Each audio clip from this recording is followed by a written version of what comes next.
कार्यवाही शुरू की जाए। जज साहब, मैं लुट गई, बर्बाद हो गई। मैं किसी को मुंह दिखाने के लायक नहीं बची। लेकिन मैंने तो देख लिया ना। क्या देख लिया? अरे वही तेरा चांद सा मुखड़ा। जज साहब, वो तो मैं आपको दिखाने आई हूँ, मतलब आपको बताने आई हूँ। क्या बताने आई हो मुझे? यही बताने आई हूँ कि इस पूरे कुत्ते ने मेरी रातों की नींद और चैन चुराया है।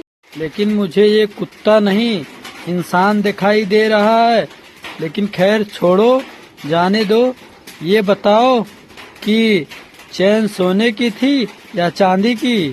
1 मिनट जज साहब, वो क्या बताएगी? मुझे बोलने का मौका दीजिए, मैं बताऊंगा। खामोश, चुपचाप नीचे बैठ जाओ, वरना ऐसा फैसला करेंगे कि चौंका देंगे। हाँ तो लहसुन, तुम बताओ, तुम्हारे साथ इसने क्या किया है? जज साहब, जब मैं नहा रही थी तो इसने मेरी अश्लील तस्वीरें निकाली है। इस बात का तुम्हारे पास कोई ठोस सबूत है कि वैसे ही फेंक रही हो? सबूत को गोली मारिए जज साहब, लेकिन गांव का बच्चा बच्चा जानता है ये कितना लुच्चा लफंगा और बदमाश है। देखो, ये अदालत है, कोई बच्चों का खेल नहीं। इसलिए अदालत को गुमराह करने की कोशिश मत करो और जाके कोई ठोस सबूत लेकर आओ। और हाँ आलू, तुम्हें अपनी सफाई में कुछ कहना है क्या? हाँ जज साहब, ये लहसुन बेबी झूठ बोल रही है। मैंने इसकी फोटो नहीं निकाली, मैंने तो नदी के पास वाले कुएं में नहा रहा था। अरे आलू, जब तुम्हारे पास में इतनी बड़ी नदी थी तो उसे छोड़कर तुम कुएं में क्यों नहाए?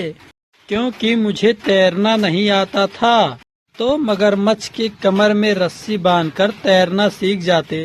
अरे मैं कैसे बताऊं जज साहब आपको, उस नदी में पानी नहीं था।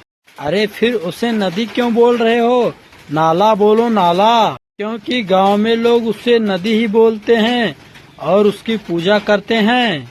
मैं 1 घंटे से सोच रही हूँ कि तुम्हें जज कौन बना दिया। अगर वो यहाँ होते तो मैं उससे पूछती। देखो लहसुन, अब वो यहाँ तो ठीक, उनके घर भी ढूंढने से नहीं मिलेंगे। अरे जज साहब, वो घर पर नहीं मिलेंगे तो मार्केट में ढूंढ लूंगी, लेकिन सवाल पूछूंगी।